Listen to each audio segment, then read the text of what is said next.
Good morning. This is Talking Devils, the leading independent Manchester United podcast. I'm your host, Wayne Barton, joined by Manchester United legend Paul Parker and Dave Murphy. How are you doing, Paul? You all right? I'm fine, thank you, Wayne. Saturday was one of those days that I think drove me mad, and then I went and watched my local team play as well, and they got in the end well beaten by Fulham. Yeah. Um, yeah, poor old David Moyes. Dave, how are you doing? You all right? Yeah, not too bad. Just start of the week. Yay. It's been hailing here in Manchester, which, obviously middle of April, you expect that kind of thing, don't you? Hopefully, we'll be joined by Paddy Barclay. He's planning to join us at some point during the podcast. So, um, I'm, the Lord giveth, the Lord taketh away. Paul might have to drop out at some point as well. So, you might be left with Dave and I for a little bit, which, if you're not, dear listener, we'll try and keep our rambles to a minimum. Okay, if you're watching on YouTube, if you can get a like and subscribe, you can share the video as well. Really appreciate that. If you're listening on the audio podcast, if you can leave a positive review on the platform you're listening on, we would very much appreciate that. Bournemouth 2, Manchester United 2. I don't know. I put in my notes a tale of two penalties, really. It's much more than that. One given, one not. Tale really of an unbelievably poor United performance again. And I say unbelievably, despite the fact it was in fact very believable and expected. The unbelievable aspect is probably that the penny hasn't dropped with either the manager or the players. Bruno Fernandes for the second week in a row, probably with one of his more impressive captain's performances, but other than that, very, very poor, very difficult to find any positives in it. Paul, what did you make of that? I mean, United definitely got away with it. They didn't deserve to get a point, but they've definitely got a point more than what they deserved for the weekend. Oh, I mean, it was incredible, really, how Bournemouth didn't go in. I'm going to say a minimum of, I'm going to say 4-1 up. I'm going to say 4, but I think others can dispute that, to be perfect, because dispute it being higher than what it was, and it was reminiscent of the performance against Liverpool, to be perfectly honest, in that sense of everything that went around it. I just can't explain it. The defending was doing my head in, and lucky enough I was actually working, because if I was just sitting and watching it, I would have been saying things about somebody defending just people not wanting to do other people's jobs, just people looking after themselves, or maybe not knowing what they're doing. I'm seeing a young lad playing. I don't see anyone communicating with a young lad, just telling him to hold. He was, Solanke decided he was going to go up against him, the young lad, believing he could bully him and get something out of him. And he done exactly that in the end. He bullied him, but he didn't get any help. Didn't see Harry Maguire even try and swap sides and saying, I'll do it. And if Solanke wants to move again, you think, well, Solanke's playing the game now. But it never even happened. It never saw anyone taking responsibility. Gallo, people kept trying to make him out as the best right back in the Premier League. When you use the word right back, it kind of involves one of the major things in defending. Know your positions. Every time I saw him, he was chasing back. He had Garnacho in front of him. He never organised him. He weren't demanding enough from him. He's a young boy. Demand things from him. Let the lad know. There used to be a saying, you've got to earn the right to play when you go away from home. More so being Manchester United, because it's everyone's cup final. They never earned the right at Bournemouth. They allowed them to play. They never got stuck in, never done the hard yards. And Dallo allowed Garnacho to only go one way, never made him come back. I put that 100% on Dallo. And if the young boy's not doing it, and then that's when the manager senses it, sees it, or whatever, and it's dealt with. Dallo never done enough on that right-hand side in that first half. Everything they've done. The lad, Kirkes, has never, I've seen him play a few times. That was about his 18th start since he's been there. That's mostly his best ever game. He should have had a hat-trick. How many times did he get to the corner of the 6-yard box and lose all his composure? Yep. So, I mean, in the end, I think they called him Jigsaw at the end because he breaks up in the box. It was just absolute. Well, I mean, I'm just saying there. You've asked me one question, Wayne. I could carry on, but it was just the first 45 minutes was a disgrace. Was worse than Liverpool because the fact of it was Bournemouth who was doing exactly the same as Liverpool. Yeah. What about the second half? Second half, it was still poor. Bournemouth started well when they allowed Manchester United a bit of freedom. They still weren't good enough to grab it, still didn't pass it. The penalty, I'm saying that's a penalty because he's moved his arm. If his arm had stayed there, I would have kind of gone, no, not where it was. But because you see him move it out and you look at the reaction of the player after, he knows what he done. He shouldn't have done it, but it's a human reaction to do that close. But yet so far to know, listen, at the end of the day, and he said to himself, why didn't I let that go? It was only Marcus Rashford. Why didn't I do that? That's mostly what he could have said. Like I'm being a bit sarcastic there, but still, I mean, I say that's a penalty. At the other end, I think that's a penalty. I really do. I know it's up Campbell. I think it's, but I look at it. He's grabbed hold of him, and his foot. I mean, I'm going by what I saw on the TV. There's mostly been angles which they're not showing anybody, which is wrong. But for me, and I know if you're touching that line or anything, it's a penalty. And that seemed like a penalty to me, without a doubt. I don't know. The referee's given the penalty, and I don't know what the ruling is. Someone said the other day that once he's given that ruling, whoever VAR, they can't come back and do this and do that. I don't know what they can and can't do. But I saw that as a penalty. If it had been given, I'm sure that a lot of people would have said, well, yeah. But again, Kambala, he was a little bit caught out, put his arm out. If he stands still and Ryan Christie runs into him, then it's not a penalty. His feet are grounded, as far as I'm concerned. The lads run into him. Back in the day they might have called obstruction, but that's not a penalty. His feet are grounded, but because his arms are there, that made it difficult. That made it maybe difficult for the referee. But be it that penalty that wasn't given and the one that was given, the referee was shocking. Yeah. His decision making and some of the fouls he was giving, which you knew it was just embarrassing for both teams. The referee was terrible. I haven't seen him before, to be perfectly honest. So it's going to be a fun-filled few years of watching this referee again. So no, I mean it wasn't good. It was a poor 90 minutes, but I think everyone's used to it. There's 7 more Premier League games to go. You just want them over and done with as quick as possible now, just to find out what's going to happen next. It's a quarter of the season that you're pushing away. Like I remember the things, obviously the on this day kind of thing pops up every now and again, and every day mostly. And in 2001, I know it was the earliest that teams won the league, but the game that we played against Coventry and we won 4-2. And Giggs scores the header towards the end. Then we don't have anything to play for the last few games. That's one thing. But this is, having a quarter of the season, almost a quarter of the season, but it has been effectively a quarter of the season. When you look at the other games, Spurs losing, I know Villa won, but the opportunity has been there to close the gap so many times over the last few weeks, and United have just gone, and we've seen it before, meandering we're out of it, and they should be in that game mindset because every game is still there, and it says the same kind of thing that it's a cup final for the opponent, so United should be playing up to that. They don't. They just sort of, again, yes, on Saturday fall apart. I mean, my view on the penalty, I thought the first one was a horrendous decision. I didn't think it was a penalty, but I know from the professional aspects of his moved his arm towards it. Thought, yeah, all right, I can accept that. I'd be upset if it was given against us.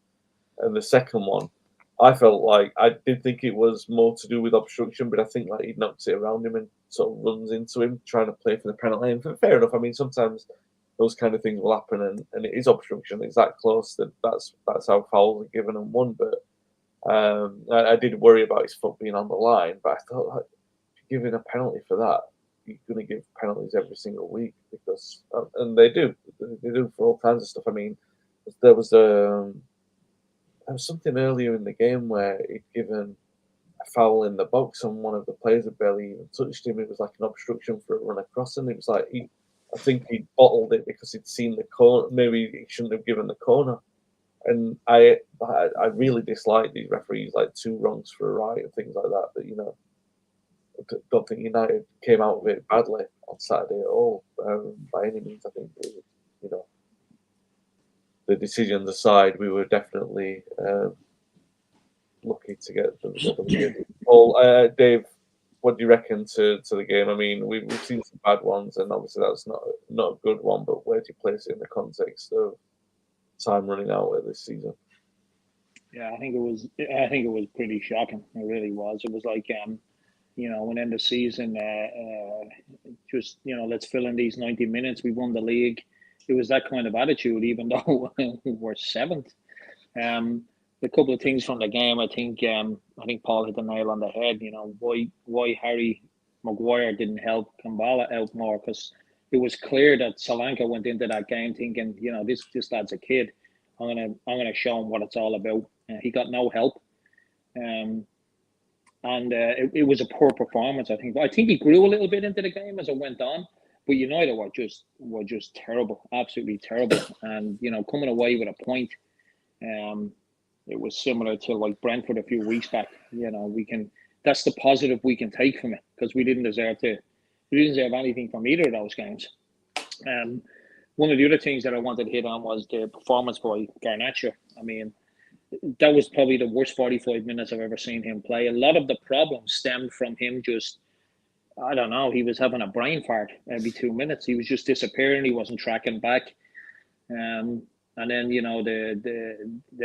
the uproar over it on social media after the fact, that Ten Hag took him off at half time. It blows my mind. It's like, watching the same game as I was, because I thought Garnacho was really, really, really poor. And he deserved to be taken off. If you don't take the player off when he's playing bad, you get criticised. You take the player off for being bad, and you get criticised. It only seems to happen to our club. But it was a very poor performance. On the penalties, I definitely thought it was a penalty for us. I really did. He did move towards the ball. And in doing so, that's the letter of the law is a penalty. If he had stood still and had just hit him in the chest or whatever, or hit him in the upper arm, he probably would have got away with it. But the fact is, and you can clearly see, he did move towards it, and that prevents the ball from passing him. So, their penalty, I would have been disappointed if it was up the other end and we didn't get it. I think it was a penalty. I think the referee was so poor. He was just trying to right the wrongs that he had done throughout the game for United. And like you said, two wrongs don't make it right. But a lot of these referees nowadays, they trip themselves from one problem to another, and then try and rectify it through a game, which is shocking. But it was another poor performance by United. I just don't know what. I can't put my finger on it. It's like you said earlier on. It's like as if the players have just said, you know what, season's over. Why do we care? Let me. Sorry, I'm going to ask you. I'll come to you straight on this one, Paul, Dave. But I'm just going to go through some of the comments that we've got from Johnny and Patrick. Johnny says, "I've seen this video going around of Ole with Ten Hag was at Ajax discussing Ten Hag's tactics, saying how he prefers midfielders pushing up because he thinks risk is worth the reward. Explains the current massive gaps and ease for teams getting shots on goal." On a similar note, but not referencing that video, Patrick says, how much of our current issues are about ability versus mindset. I asked me, I'm still conflicted about whether a new coach, whether it's Motta, Alonso, or even Pep, would get to play better, consistently kick the ball, keep shape, structure, close down, etc. I mean, this is the point, right? 2 years ago when we had Rangnick in, and we saw even under Ole. I mean, look, there's one argument here, and it's a good argument, by the way. And I'm someone in the 10 arguing camp, but the good argument is that Ollie took a lot of these players to second place, and they didn't look anywhere near as cavernous in the whole of midfield than what they currently are. The system, you could say, creates this black hole in midfield, but then you've got the quality of midfielders, which is obviously a lot better at the moment, like Manu, Fernandez, and Casemiro, objectively a lot better at doing that job than what Fred and McTominay were 2 years ago, or 3 years ago. So United have now advanced to have the better personnel there, but the problems still remain. So is it systemic? Is it functional? You look at the manager and you said that he's unable to get that out of him. I mean, Dave, it's an interesting theory to look at, because by and large, I'll look at the quality of defence and say, well, the defence can't do the same thing as the first choice defence does, right? And every good team is built on its defence. If the second choice defence has got a quality gap to it, then that ours currently does to the first, and you've got to ask it to do things differently. It does impact the entire team now. Obviously, I say that every single week because I think it's still, people forget that from a week-to-week basis. But then I guess the secondary point is, considering that Ollie got us to a second place with some of these players, and the quality of the league's still pretty poor, like that's not an unreachable objective. You then got to think, the question is fair: should Ten Hag be doing better with the quality that he's got? I personally believe he should be doing better. I really do. Some of his in-game decisions have left me scratching my head. Some of his substitutions. It's not the worst game in the world to play, to be constantly putting pressure and attacking and being on the front foot, but you need those players. Unfortunately, even though on paper it looks like we have a much better team midfield with Casemiro, Fernandez, and Manu. Casemiro doesn't have the legs, and Fernandez, at times just runs around a lot. He seems to be a little bit scatty at times. At least with McTominay and Fred, although you don't want them as your two main midfielders, you got discipline from them most of the time, and they were up and down the pitch. So I know you've asked a question earlier on about how did it work with Ollie with these players, and it's not working. I think that's the main reason. You're not going to get a hell of a lot of stylish football out of McTominay and Fred, and I'm still baffled why we got rid of Fred and spent all that money replacing him for a player that hasn't even played. I know he's been injured, but when he has, it makes no sense to me why we got rid of Fred to bring in someone else like that. It's baffling. I just don't think, if he wants to play that game, he currently doesn't have the players. He has 1 out of 3 players that could possibly play that. I just don't, we all can see that Casemiro doesn't have the legs anymore. He's not going to get up and down the pitch. And even his passing has deteriorated over the past couple of months. He's another one I think we're going to move on in the summer. But Fernandez as well is kind of a bit of he never stays in the one position. And you know what, there's times I love him from that he pops up everywhere.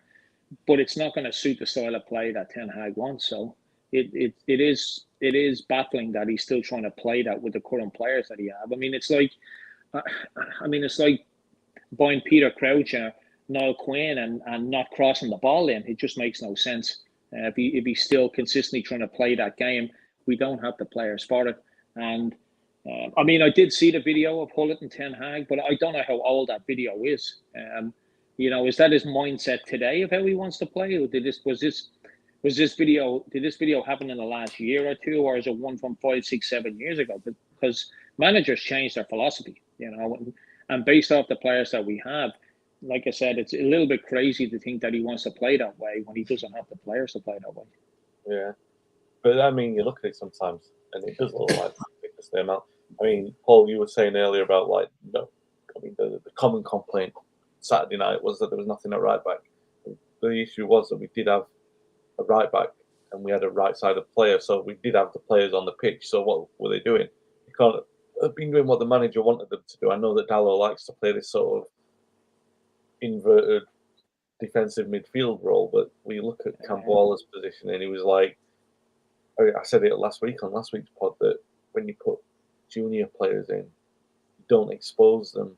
You make sure that they've got senior players around them. And I mean, yeah, all right, Dallo is doing somewhat what he's asked to do, but in the same way, he's also letting down a teammate. And I think this is the thing that always confuses me. Like, we've talked about the high-fiving and backslapping, but it always feels like it's a selfish thing because it's like, oh, it's a thing that I've done right. You know, I know last week you were saying Campoala did it and he sort of pumped himself up. Well, just as well, because there's no one else around him to help him out on the other night. I felt so sorry for him when he made the error, because you're thinking, all right, he's made the error. That happens to every player. It happened to Kobe at West Ham. We see that, and players will learn from that. In fact, errors are necessary. But you look at how that error could have been avoided, and the finger isn't pointed at Campoala; it's pointed at everyone else around him. And that's not fair on him. Then, but I mean, on the bigger picture, Paul, is about whether or not we're seeing the maximum of these players. Are we seeing as good from them as Ten Hag can get? Or do you think that even he's now, we can look at him after the evidence of the season so far?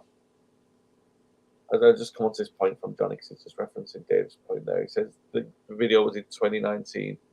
Doesn't have the relevance as managers can change. However, current midfield issues need to think of stuff like. Yeah, I mean, I've seen this. I do see the comparison, because the midfielders do all push up, especially when the goalkeeper's got the ball. It's like we've got 7 players trying to mark their defence, and no one's opening themselves up for balls. Yeah, sorry, Paul. The overriding question is about whether the managers. At this point, he should have a better plan B. Should he have looked at the ability levels of these players, know what Maguire can and can't do, know that he hasn't got a left-footed player, so he can't have that balance on that side of defence, and come up with a better alternative than what we're seeing? Because we're seeing it every single week. It's the same thing. Yeah, excuse me. Yeah, you're right. You should come up with a better idea when you're still trying to play out in that fashion which everyone feels they must do.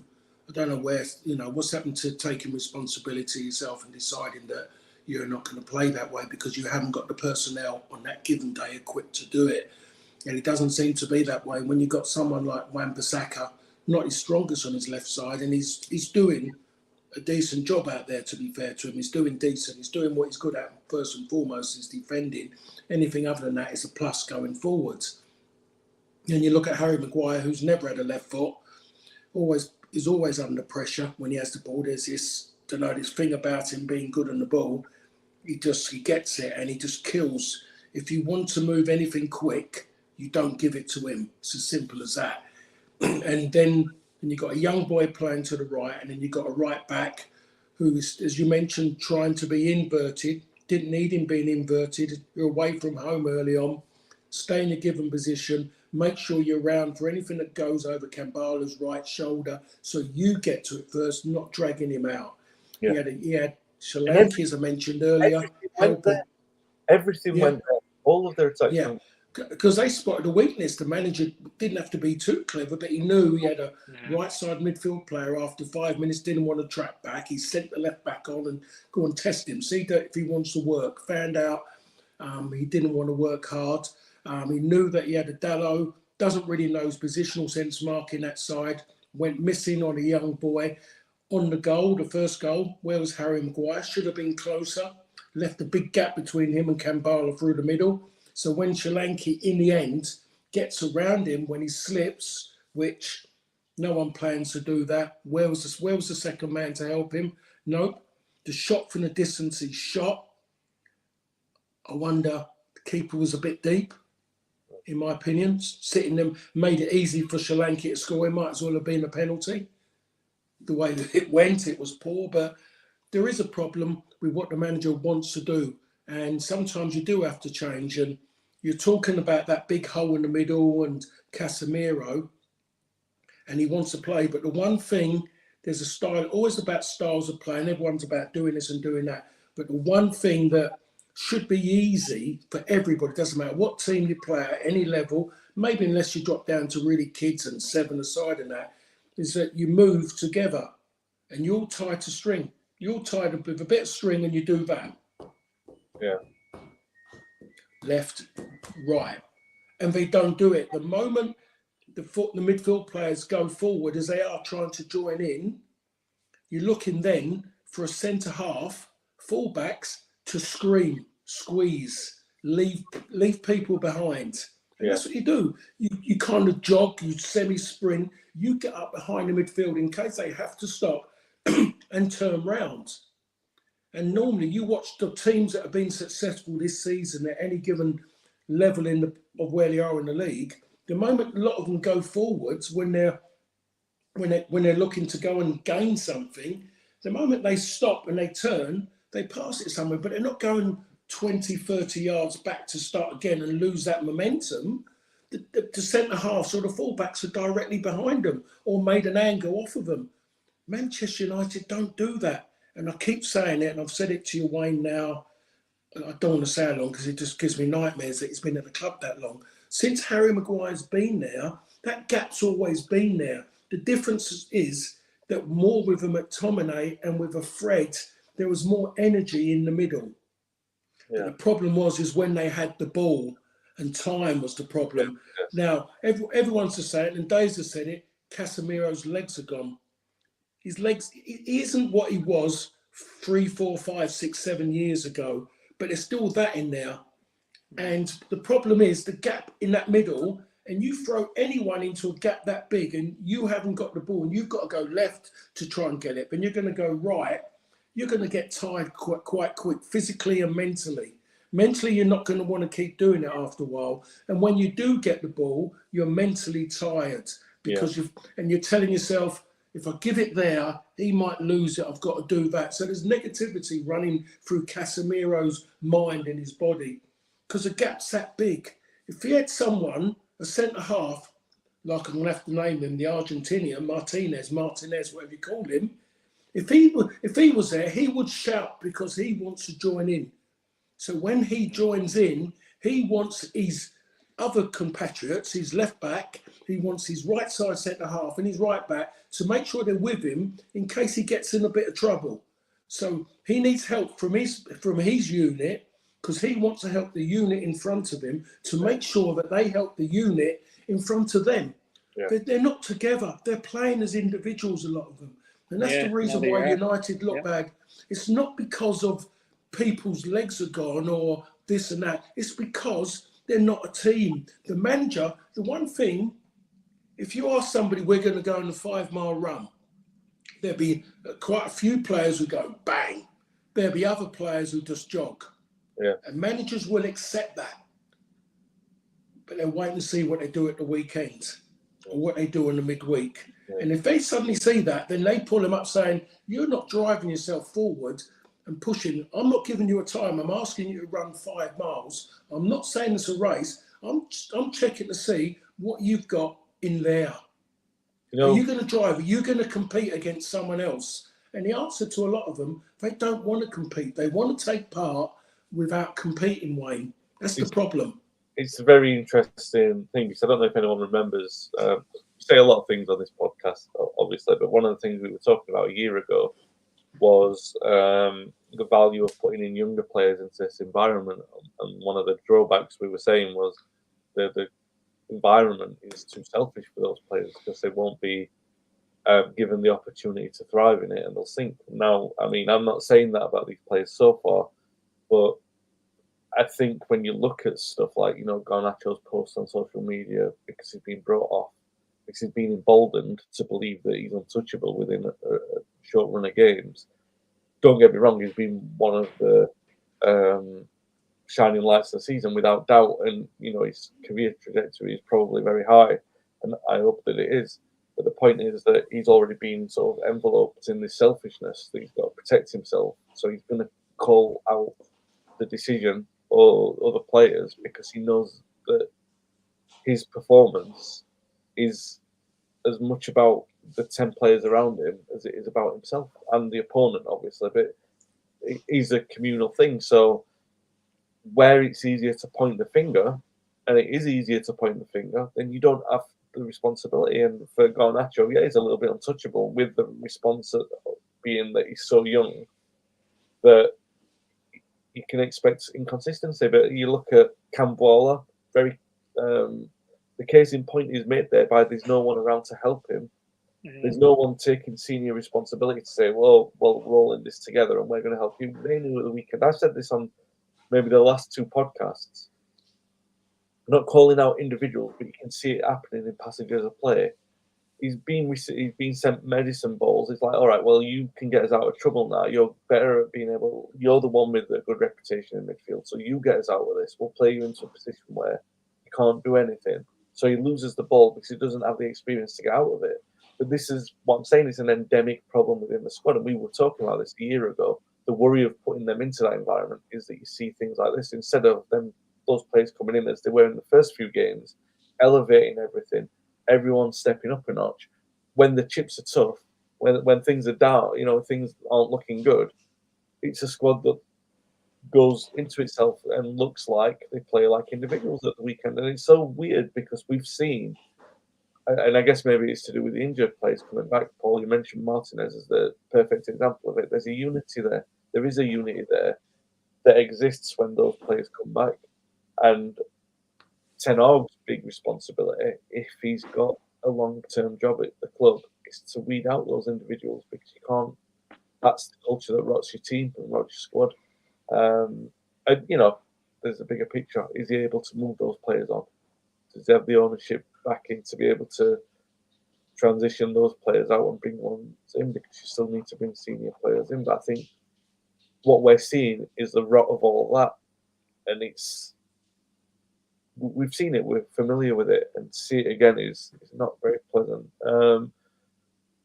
Okay, so you could say romance is dead with United challenging for the Champions League, and romance is dead in the title race. Manchester City's reserve team losing at home to Aston Villa yesterday. So City's first team have got to run on the title. In usual days gone by, you would look at 2 of the contenders at the top of the league losing at home and say, oh, that's a turn up in the title race. City are going to stroll away with that now, like 5 years ago. So if you take City out of the equation, I know it's a stupid thing to say, but it looks like a competitive league. It's so uncompetitive that they're going to walk away with it now. So increasingly, week by week, it looks like Manchester United are going to be the team who have got the responsibility of stopping them winning the treble. Again, the rerun of your worst movie is being aired, unfortunately. United have got this own narrative going on, though, Paul. I talk about romance being dead. You still want to cling to the fairy tale in sporting narratives, football, things like that. There's been a running joke I've been putting on social media with the pressure that Ten Hag was under. This is whenever we scored in the FA Cup, when we scored at Wigan, when we scored at Newport. That could be Ten Hag's Mark Robin moment. And then we play at Forest, and then Casemiro scores in the last minute, and I say, oh, that could be Ten Hag's Mark Robin's moment. Then Ahmad scores in the last minute of injury time, extra time against Liverpool. And you go, oh, that could be his Mark Robins moment. And then we come up against Mark Robins' team in the semi-final, Coventry. It should be an easy game. You expect that United will play down to their level and it'll be closer than what it ought to be. You still think United ought to qualify. But there's a bigger picture thing now, isn't it? I mean, it's hard on Ten Hag that his first 2 years at the club are in this very uncompetitive league environment where City are going to win. Probably they've got a very good chance of winning 2 trebles. And he's United manager heading into this. I mean, I don't even know. I'd never say it's better to lose in the semi-final and give Coventry the chance of doing it in the final. Who wants to see a 10-0 FA Cup final? Although we might still get that with us. What do you reckon about the weekend? Do you feel like, with this subplot of, like I'm saying, the Mark Robins moments, the number of times that, the pressure that Ten Hag's under to keep his job, and the fact that you've got Forest in the cup run, you've got Mark Robins himself in the semi-final, does it mean anything? Well, of course it does. It's still a trophy, and Ten Hag needs a trophy. If he does end up losing his job, it could be an LVG moment, couldn't it? After the cup final, it could be that moment again. But I don't think the club could ever do that again in that way. But I'm saying that, never say never. It's football. But Coventry, it's what everyone know. I think the majority of it's really tough. Coventry are a good side. Coventry have got a better midfield. Yeah. They're more fluid. They pass the ball. It's as simple as that. So if you don't close them down, they'll move all around you. They've got a decent forward line in Hadji Wright and Ellis Sims, a decent forward line. Sims is just one of them, a batter ram. Keeps going, he'll miss, and he'll keep going and going like that in the way he plays. He's like another Brian McClare. He'll make something. You'll think, well, I got that bit right. I'm not changing. And he'll go and look again to go and get it right again. He won't go missing. They've got a decent midfield. I don't know if O'Hara will play in midfield because I don't think he's going to renew his O'Hara, one of the two. I don't think he's going to renew his contract. So Mark, being Mark, as what he's like, has not been playing him. He's been pulling him off the bench a few times, but he's a fantastic little footballer. Defensively, they're not bad. And as you know, our Championship is the most competitive league in the country, maybe the most exciting league in the country, to be perfectly honest. So it's a real tough game that they've got. I'm sure that it's easier to go up against Chelsea than what it is Coventry, because Coventry have got a little bit unknown quantity about them. Quality. So I expect United to win, but it's going to be so difficult as every game, Wayne. Every game they play, when people saying they should be doing this, I go, no, they shouldn't be doing anything at the levels they're at the moment. They should be competing and working hard, which should be a guarantee, but they can't guarantee that. I had that feeling that the last game was going to be like it was, because it was after another Liverpool game, and a lot of those players could not lift get to those emotional levels again, because they needed a crowd. They needed to be at Old Trafford with a 70,000 odd people behind them to get them going in a game, and maybe make them feel they've got to work hard to go away to Bournemouth or away to Brentford. They couldn't do it because they haven't got that mentality. Have they got the mentality to go into something where they're virtually been told already they should be in the final?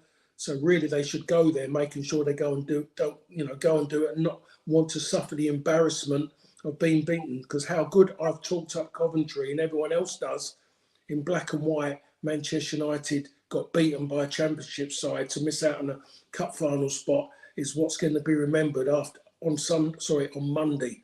Everything else goes out the window. So those players, and I don't know how he's going to do it, and I'm hoping that he can find somebody who can want to go out there. I wish Johnny Evans was fit, to be perfectly honest, fit enough to play. I'd rather see Johnny Evans starting a game like that with Kambala, to be honest. I know that Johnny Evans would lead him and help him, and he would control the back line. Dallo, as I mentioned, done well, but playing for himself, playing totally for himself. So whatever he gets out there, and just on my little bit, just about, he hasn't been mentioned, and I've got to go shortly, is Fernandes. I thought Fernandes was incredible. I saw him everywhere. I saw him tracking back where he ran past other players and took the ball off the toe of someone just in front of his 18-yard box. I thought what he put in there was absolutely incredible. And Dave's right about him. He's very undisciplined in everything he does. In those kind of games, he's always there in the forefront, without a shadow of a doubt.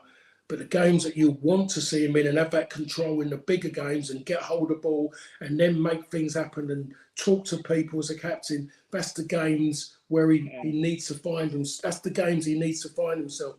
These games, that was a captain's performance when you're seeing and you want other people to follow.